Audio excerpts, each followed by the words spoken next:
Question: have you ever contemplated that one day you would have the chance to save a life, but due to poor CPR form, the person would die in your hands? Today, I will share with you the proper method to perform effective CPR. We all recognize that our loved ones must pass on and die. Rarely will we have the chance to change the circumstance of life.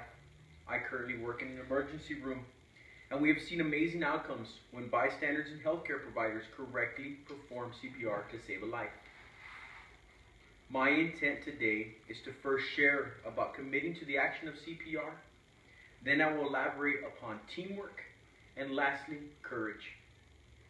Now let us look to our left and to our right and imagine that the person has clenched their chest, turned blue, and hit the floor. First, we must commit to action. Action is a personal choice. You must ask yourself, am I ready to become a lifesaver?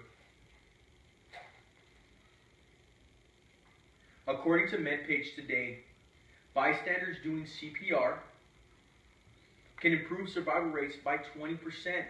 If more is done when dispatchers instruct, that will lead to more than 20% improvement in survival. We must consider the ramifications of our actions and how they can change the dying person's life. Now that we have all committed to action and put our own hesitations aside, we must recognize why we have chosen action. I would like to demonstrate to you all the power of committed action. During a military drill, our Navy SEAL instructor had all of our divisions stand up and jump.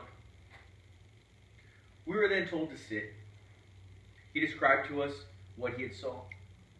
He had one of our students stand up and asked him, "Why did you only jump a little bit?" The student screamed out, "Petty officer, because you only told me to jump."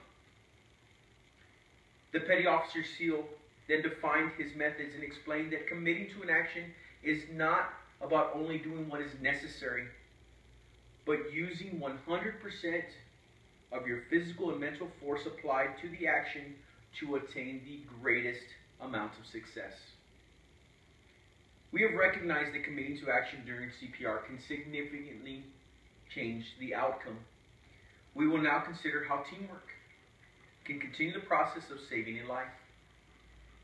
Let us look at teamwork during CPR and its positive role during and after.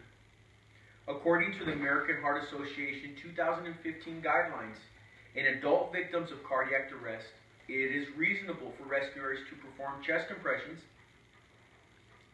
at a rate of 100 to 120 a minute. After performing committed compressions for 2 minutes at depth of 1 to 2 inches upon the chest, it is reasonable to look towards a team member and step in to provide assistance. As the old saying goes, 2 heads are better than 1. Even though you may want to do all the work during CPR, we as citizens should not be burdened by the heavy load and must allow the teamwork method to prevail. Lastly, we'll look at courage and how it can change the outcome of CPR.